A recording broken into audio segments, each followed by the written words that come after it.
बिस्मिल्लाहिर्रहमानिर्रहीम। अस्सलाम वालेकुम। और आप सब कैसे हैं? अल्हम्दुलिल्लाह हम सब खैरियत से और अल्लाह की ज़ात से पूरी उम्मीद है अल्हम्दुलिल्लाह आप भी खैरियत से होंगे। तो यहाँ पर देखिए, गुजरात से एक बयान और आ चुका है कि हम मुसलमानों को, हमारी सरकार 2024 में आएगी तो हम ऐसे काटेंगे, ऐसे मारेंगे।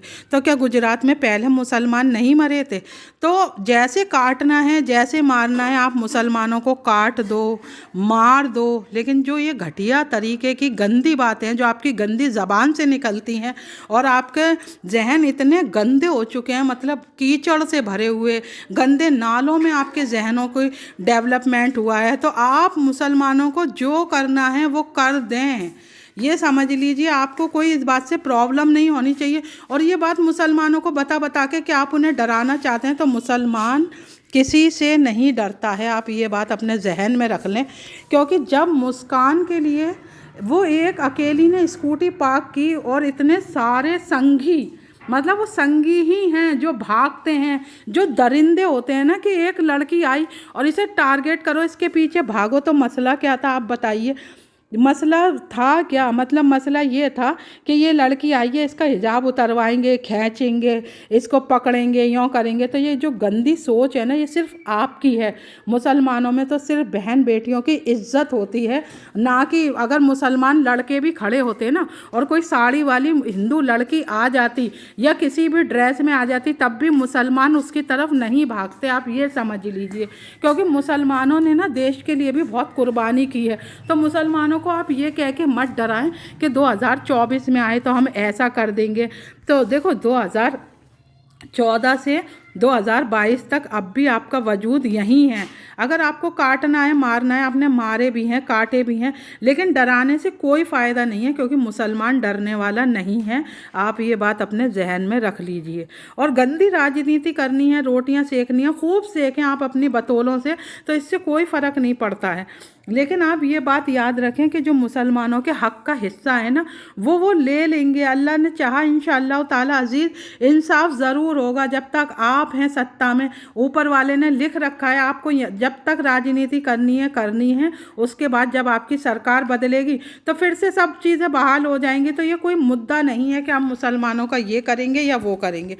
वहाँ मुसलमानों को खासकर ये करना चाहिए कि अपने बच्चों को एजुकेशन दें, पढ़ाएं लिखाएं, आगे लाएं। क्यों इस देश का जो राष्ट्रपति थे APJ अब्दुल कलाम, क्या वो मिसाइल उन्होंने नहीं बनवाई थी? वो किसी हिंदू ने बनाई थी? या जो वीर हमीद थे जिन्होंने टैंकर पाकिस्तान ले जाके फाड़ा था, तो क्या वो हिंदू थे? क्या वो संगी थे? या वो बजरंग दल थे? नहीं, वो मुसलमान थे, मुसलमान। तो मुसलमान का तो दिल अल्हम्दुलिल्लाह अल्हम्दुलिल्लाह अल्लाह ने इतना बड़ा रखा है कि इसमें किसी को भी मुसलमानों को टेंशन देने की कोई ज़रूरत नहीं है। आप ये बात जहन में रख लीजिए अपने। दूसरी बात, आपकी बेटियां साड़ी पहने, कुछ भी पहने, जब किसी को कोई दिक्कत नहीं है, वो कैसे कैसे कपड़े पहनती हैं, तो आपको ख़ास एक हिजाब पे क्या मुसीबत आ गई, क्या दिक्कत आ गई? ऊपर से योगी आदित्यनाथ का ये बयान कि मुसलमानों को तलाक दे दी जाती है, उनकी बहन बेटियों को दबा के रखा जाता है। तो क्या जब द्रौपदी घर के गेट पर आई थी 5 पांडवों के साथ, तो क्या माँ ने ये नहीं कहा था तुम पांचों बांट लो? तो ये तो जो मैं कह रही हूँ, ये मेंटलिटी है ना, एक तरह से चली ही आ रही है। और दूसरी बात, क्या भरी सभा में उसकी साड़ी नहीं खींची गई थी? तो क्या ये मुद्दे जबकि अब तक आज तक चले ही आ रहे हैं, तो जी ये चीज़ें ख़त्म होने वाली नहीं है, ये साथ साथ चलती रहेंगी। मैं ये नहीं कहती कि हिंदू ख़राब है। हाँ, हिंदुओं में, मुसलमानों में, सिख, ईसाई, जो भी हमारी कौमें हैं, सब में आपको हर तरीके के लोग मिल जाएंगे।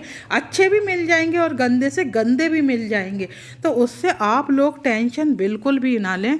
मुसलमानों को ख़ासकर ये चाहिए, अपनी औलादों को पढ़ाएं और सबसे पहले दीन की तालीम दे। दीन की तालीम इज़्ज़त देगी, शोहरत देगी, कामयाबी देगी, और फिर दुनिया की तालीम में ज़रूर आगे लाएं।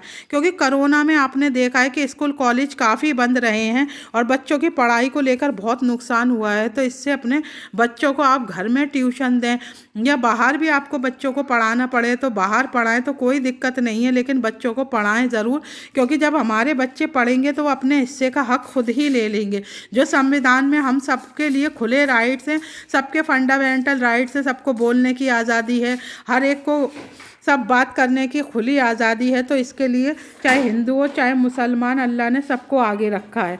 तो अल्लाह से बस चलते फिरते अल्लाह का ज़िक्र बुलंद कीजिए, 5 वक्त की नमाज़ पढ़िए। ज़िंदगी वैसे भी मुख्तसर सी है, तो हमें कोई भी अपनी गंदी ज़बान से ना डराए। तो बस ये बात है। और दूसरी बात ये है कि जो मुसलमान हैं उसे कभी मौत से डर नहीं लगता, क्योंकि उसका मानना ये है कि वादा कम ना ज़्यादा।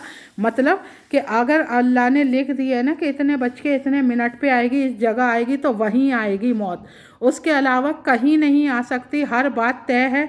ज़िंदगी मिलने से पहले मौत तय हो चुकी थी। तो मुसलमानों का अकीदा अल्हम्दुलिल्लाह अल्हम्दुलिल्लाह बहुत मज़बूत है और अल्लाह की शान अज़ीम व अज़ीम है। अल्लाह से दुआ मांगते रहिए। अल्लाह खैर और आफ़ियतों का अल्लाह है अल्हम्दुलिल्लाह। तो अल्लाह से अपनी वारगाह इलाही में दुआ मांगे, बाकी अल्लाह पे छोड़ दें। जो होना है होगा, जो अल्लाह ताला चाहेगा बस वही होगा, ये मान के रखिए। और ना किसी की कोई हिम्मत है, ना किसी की कोई ज़रूरत है कि कोई आके कुछ कर जाएगा। अल्लाह से हिफाजत खैर आफियतें मांगे।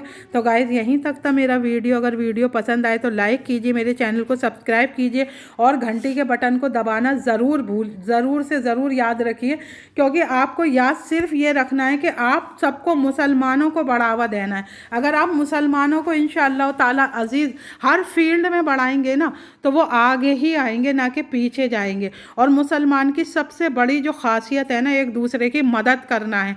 हमें मदद के लिए एक दूसरे के हाथ आगे बढ़ाते रहना है और हमारी बातें आगे से आगे शेयर कीजिए। और अल्लाह ताला आप सबको अच्छा रखे, इलाल आलमीन खैर और आफ़ियतों का मामला फरमाए। और अल्लाह ताला सबको अच्छा रखे, इलाल आलमीन। जिन्हें आग लगानी है वो अपनी गंदी ज़बानों से आग लगाएंगे, तो उनके आग लगाने से मत डरिए। अल्लाह पे पूरा यकीन रखिए। जो कुछ करने वाली ज़ात है सिर्फ अल्लाह की है। और प्यारे नबी के लिए जितनी दरूद व सलाम पढ़ा जाए, दरूद शरीफ पढ़ी जाए, पढ़िए। अल्हम्दुलिल्लाह अल्लाह बड़ा कादिर मुतल्लिक अल्लाह है, बड़ा बादशाह है, इलाल आलमीन है, करीमी का रहीमी का रहमान है अल्लाह है, कादिर मुक्तदिर अल्लाह है, बड़ा बादशाह है। तो अल्लाह से मांगते रहिए। अल्हम्दुलिल्लाह अल्लाह के हर काम में बहुत खैर और भलाई है। जैसे हम समझते हैं कि देखिए यहीं से हमारी ज़िंदगी ख़त्म हुई है, तो अल्लाह वहीं से खैर और भलाई के रास्ते निकाल देता है। तो यहीं तक था मेरा वीडियो। पसंद आएगा लाइक कर दीजिएगा, सब्सक्राइब कर दीजिएगा, घंटी के बटन को दबाना ना भूलिएगा। अल्लाह हाफिज़।